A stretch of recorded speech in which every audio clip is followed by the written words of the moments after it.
I have so many things I want to talk to you about, and one of them really, I think, it is about what I see as like my introduction to you in the way that you support other women. Two of the biggest things that when we get into personal things in coaching and just some of the mindset issues and what we do to ourselves and all the things, specifically are setting boundaries, which generally involves saying no. That's huge. And to not say you're sorry. And I think that goes back to when we talk about women not wanting to set boundaries or not wanting to, when they say, no, I can't do that, or I don't want to do that, or I think women perceive that as weakness. Welcome to Home After 50. I'm Juli Ford, and this is a show about reimagining what life can look like in this next chapter. Here we explore home, family, reinvention, and the evolving ways that women after 50 are shaping lives that are meaningful, grounded, and true. I'm so glad that you're here. Welcome back to Home After 50. You know how sometimes you meet someone and you feel like you already know them? That for me is Kim Buckner. I first saw Kim on stage last year at Rise Retreat when she was speaking to a room full of 400 women in real estate.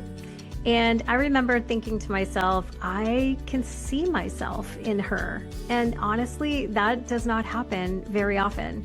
Especially not for women our age, and especially not in the real estate industry. Kim is a 17-year real estate veteran, a former team leader and CEO of one of the largest brokerages in the US, a coach, and one of the most grounded, direct, and genuinely wise women that I have met in a long time. She now runs a private coaching company for realtors and entrepreneurs, and she's on a mission to help women elevate their confidence and their self-worth as fiercely as they elevate their net worth. This is part one of a two-part conversation, and I think you are really going to love it. Let's dive in. Hi, Kim. Hello. Thank you so much for having me on, Julie. I'm excited to do this. I'm excited to do it too. Thank you so much for agreeing to it. I'm really excited to talk to you today, and I feel like there's this sort of like wild synchronicity to the timing of it, because the first time I ever learned who you were was when I saw you speak on stage at Rise Retreat last year. And really? Yeah, no, I didn't know who you were. You knocked my socks off. I thought, oh my gosh, I actually think you were very pivotal. We can get into this a little bit, but I think you were very pivotal to how impactful that experience, that event was on me last year. Because, we're women of a certain age, and seeing you speak from the stage last year at this retreat for, I don't know how many it was, 350, 400 women in real estate, I could see myself in you.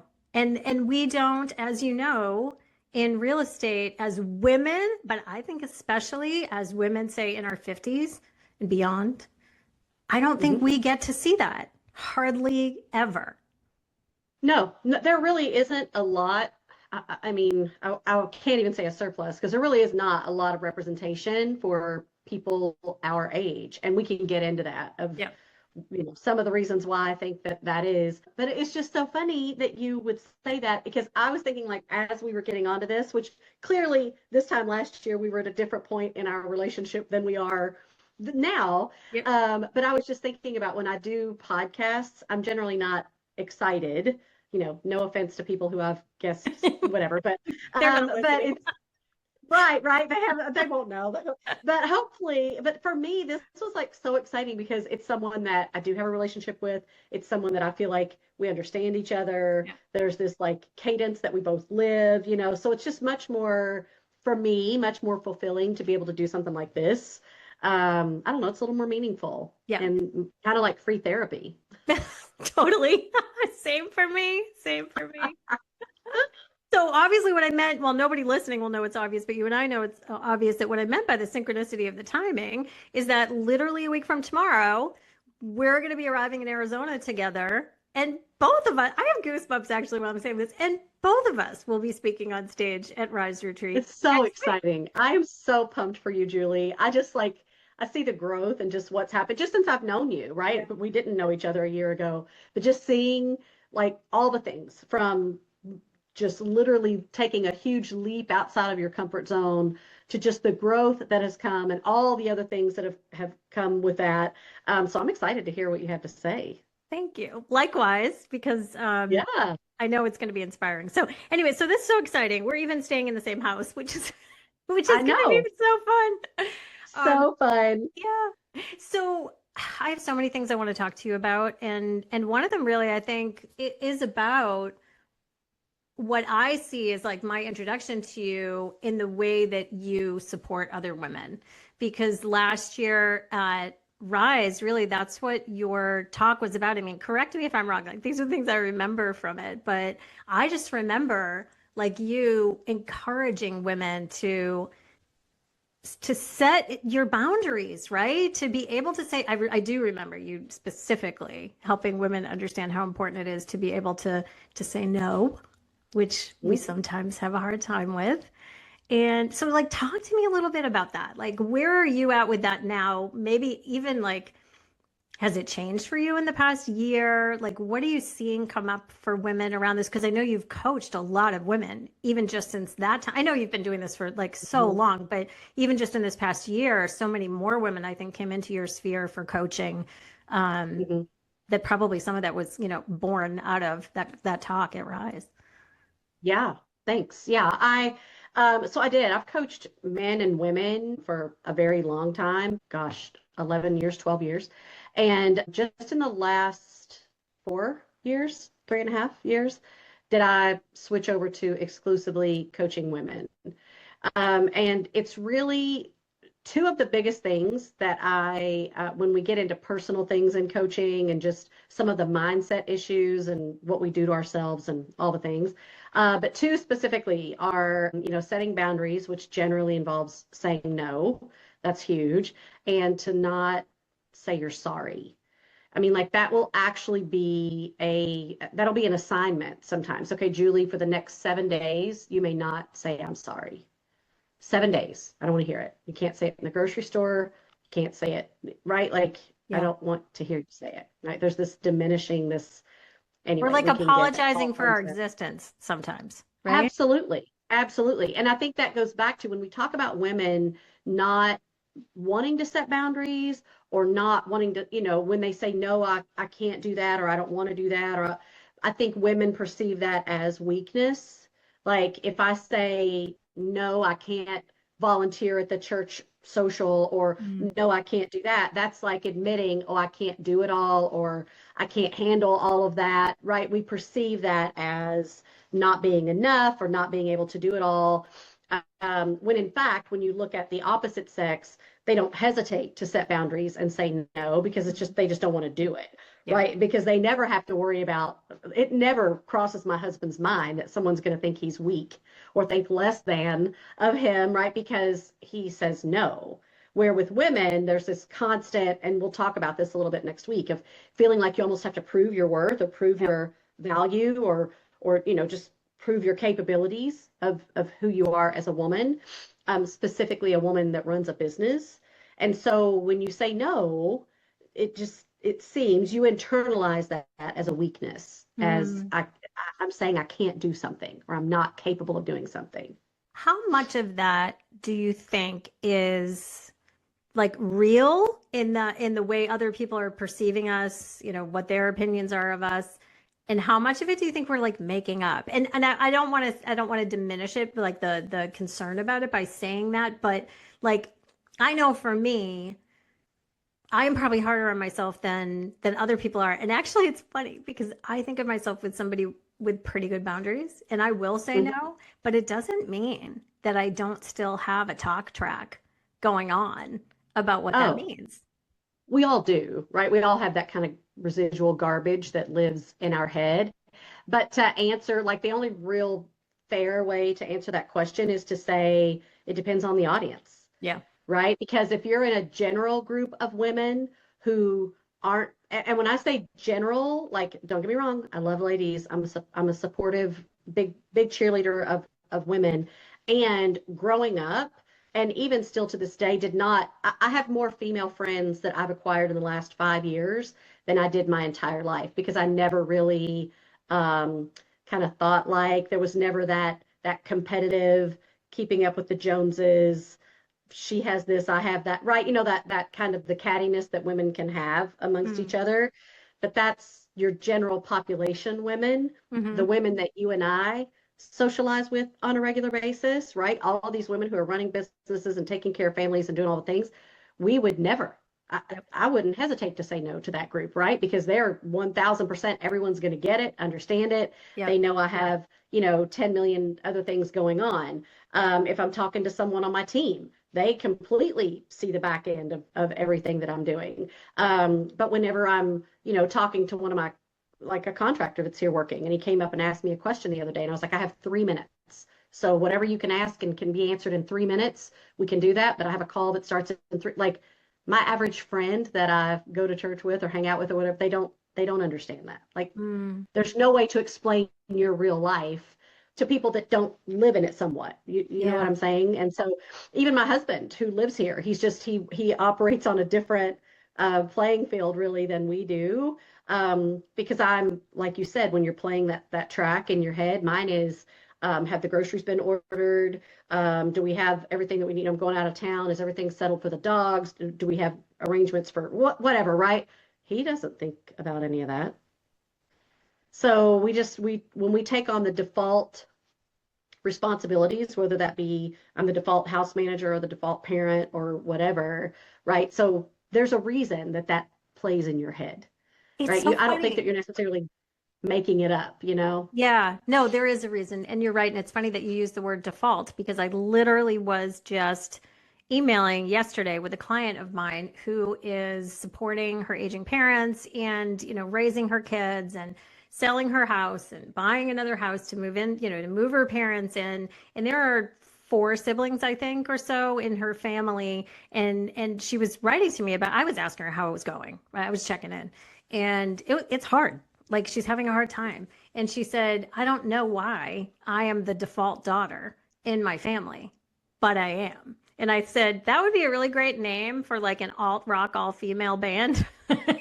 And also a support group because we are Yeah, that, right? Like we yeah. become, The answer to that is it's because she takes on the role, yep, yep. And she right? knows. Yeah, Yeah, it's because she does it, right? I know I'm the problem. I say it all the time. I understand that I am the problem. And until I set those boundaries, yeah, and until she says they are just as much your parents as they are mine, this is just as much your decision to make as it is mine, right? Until yeah, you step back and force someone else to do it, it's no different than a little kid, yeah. right? They're never going to learn to do anything or take on anything until you step back and let them do it. So it's very interesting. Because, just think of how we've evolved. I mean, I'm 54. I look at the evolution that's happened in my life since I've turned 50. Yes.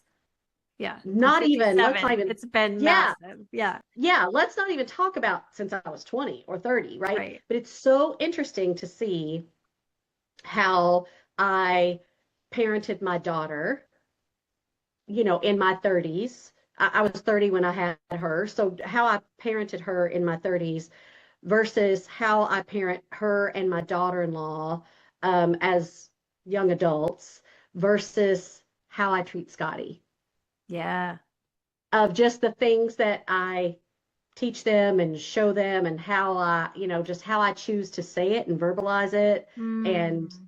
right, it's just so ironic because now I'm much more aware of Yes. that soundtrack that's playing. Yes. And I want to be sure that I at least own whatever I can. I'm never going to be able to control everything that goes on in Scotty's mind, but I can certainly manipulate that narrative to a certain extent, Yes. right? That's a little more empowering, and less blaming or defaulting, Yes, right? because the lang you're going to choose different words. And for people listening who might not know, Scotty is your granddaughter, your first grandchild, and she is what, about 18 months old now? She is. She's 18 months old. Yeah. She'll be 19 months when we go to Rise. But She yeah, needs to be up on the wall behind you there.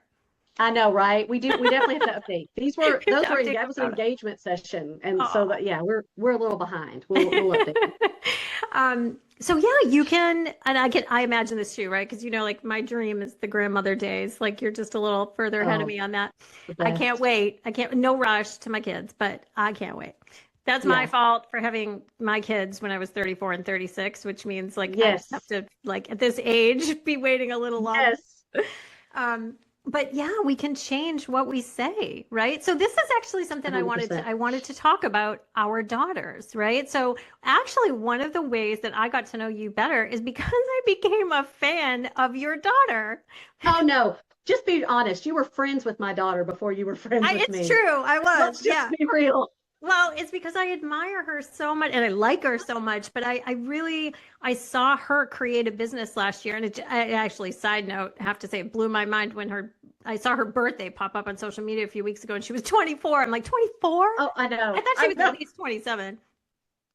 I was like, what is I joke. happening?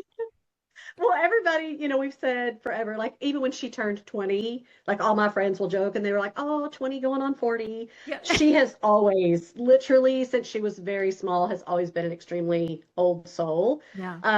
And almost to a fault, right? That I have to remind her sometimes, like, have fun. Yeah.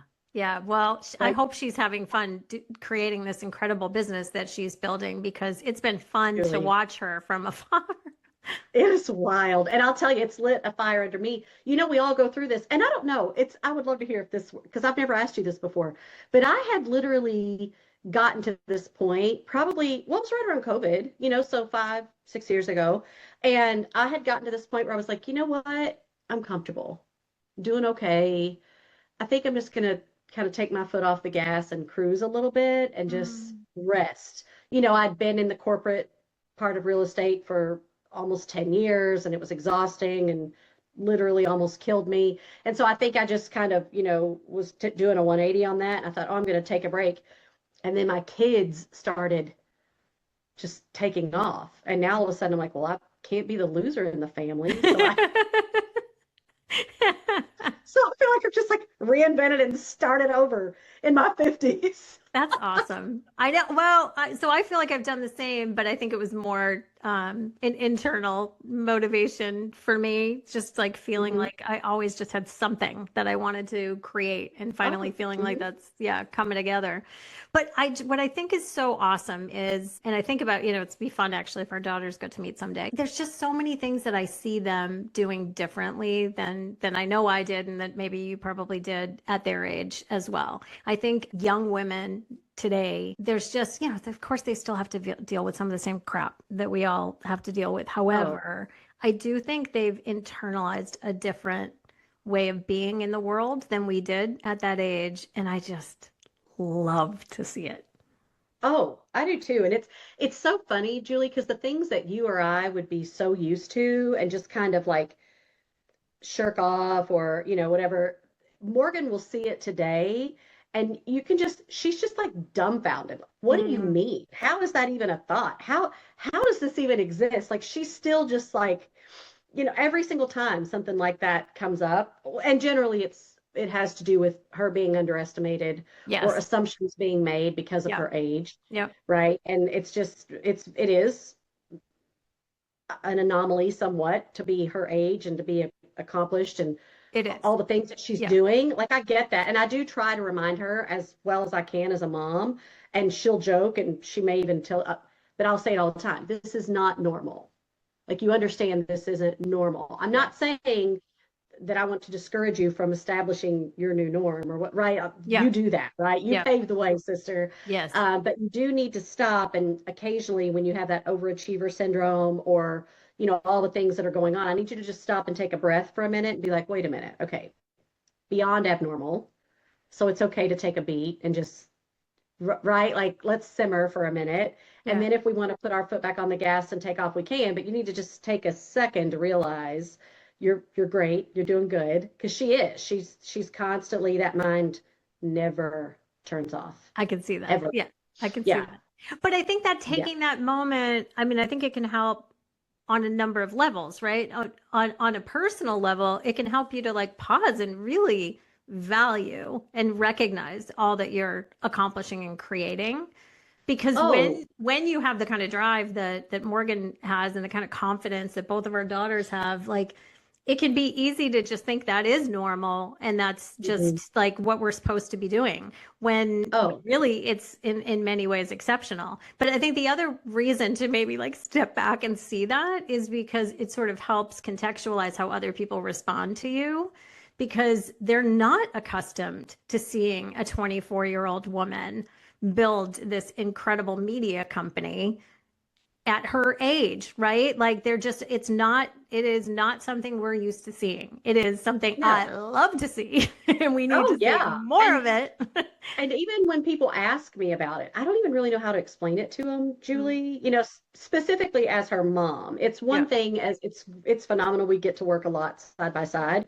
So as a coworker or a peer in business, I love like bragging and going on. But when it's like more in a mom context, it's really hard because I mean, 90% of people wouldn't even understand it if I Yep. tried. And I'm not belittling or saying that. There's so much of what she does that goes over my head, right? Like like that sounds great, sweetie. I don't know what you're talking about. Maybe if you could translate it into lay terms, I might be able, right? But yeah, I just think it is hard. So she has a few things, right? The fact that she's a woman. She'll go on networking lunches or whatever, and she's literally had men that have sat down and said, "Oh, I just wanted to get together and meet with you. I know you're getting started in business, and I'd love to give you some pointers and, tell you how I could help you or whatever." And in one case, it was an agent, right? And I was able to look up this agent's production, and she comes home, and of course, she's livid. She was gracious during the lunch. Of She course. was Yep. she's a better person than her mother. But he 1000% would have left there in tears had I been the one at that table. But she was very gracious. And so she comes home and she's telling me about it. And I looked him up and I was like, the irony is that you make 6 times the amount of money. Oh my God. If I'm looking just at his production, now I Yep. don't know, he might work for El Chapo on the side or something. I don't know. But for what we have going on, right? he, I can look at that and know that you earned 6 times more than he did last year. So that was really Crazy. sweet of him, right? But But he to made a lot, have he was making a lot of assumptions, even though he probably Julie, thought he was doing it from a good place. just the unwarranted confidence. Can you imagine? I mean, I cannot imagine Yeah. leading with that, right? Right. And I know I choose to believe that in his heart of hearts he meant well Yeah. and And this is ridiculous. what we're up against, though. This Yes, is, absolutely. it's not going to You know, stop.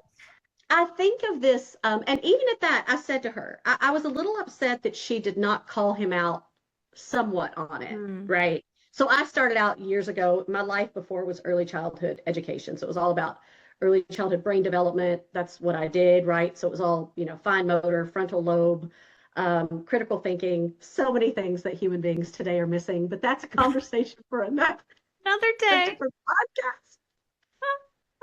But that was my life, right? Pre the real estate world.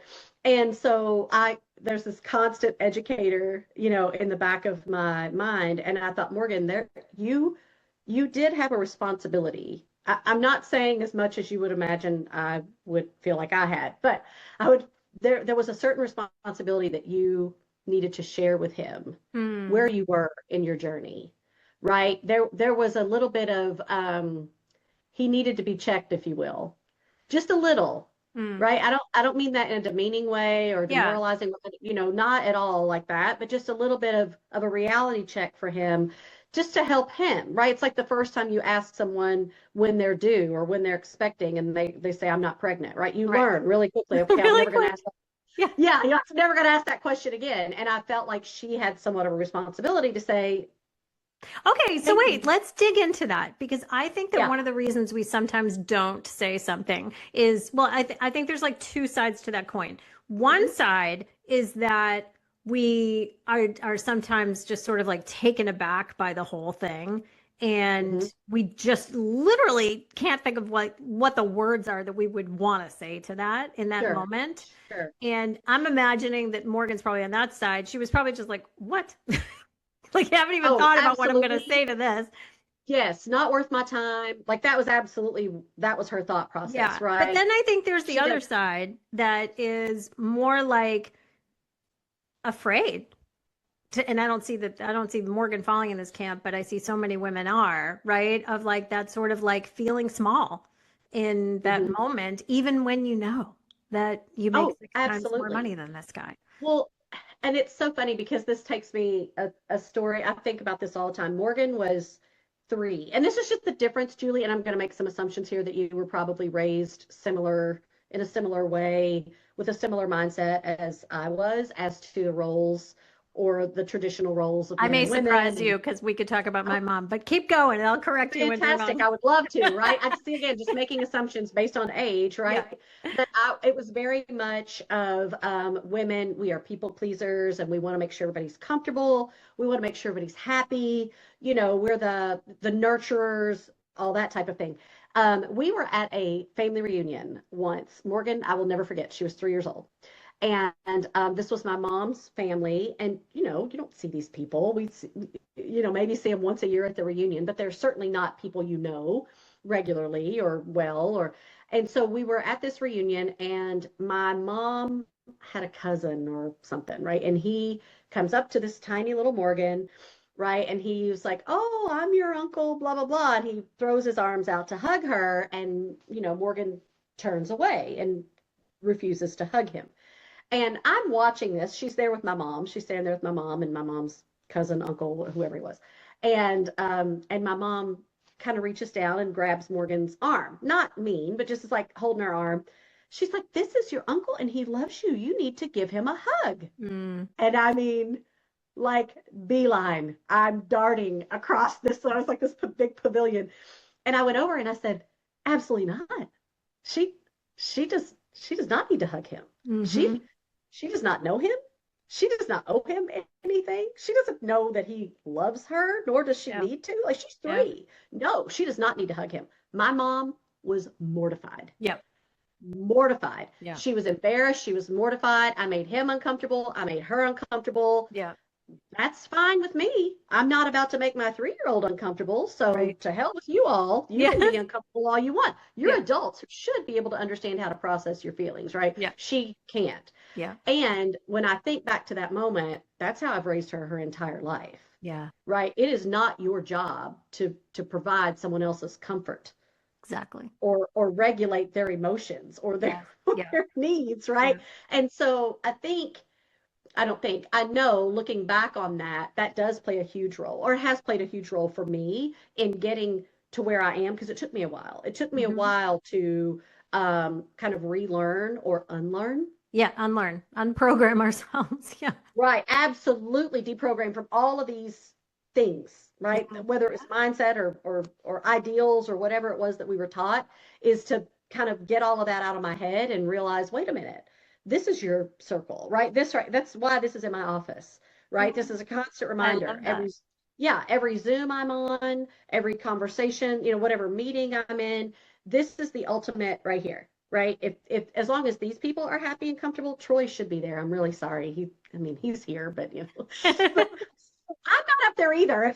But it's like making sure they are happy and comfortable and that they are secure in who we are Yeah. and who we are as a family unit. That's what matters. Yes. Yeah. I don't make it a mission to make other people uncomfortable, but I'm not going to go out of my way or sacrifice their comfort or well-being to make somebody else more comfortable. Totally.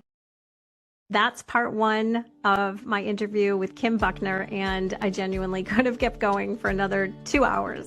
Part 2 will drop next week, and in that part of the interview, we get really practical about what Kim says is holding women back in their business 110% of the time. And we end that conversation with something that I have not been able to stop thinking about ever since the recording. So I hope you don't miss it. In the meantime, if you want more Kim, and I know you will, her program, The Ladder Collective, starts April 20th. It's all about social media mastery for realtors and entrepreneurs, and I will drop the link in the show notes. See you next time. Thanks so much for joining me for this week's episode of Home After 50. If this episode resonated, please make sure you're following and subscribing so you never miss a thing. And you can find more resources at my website, juliford.com. See you next time.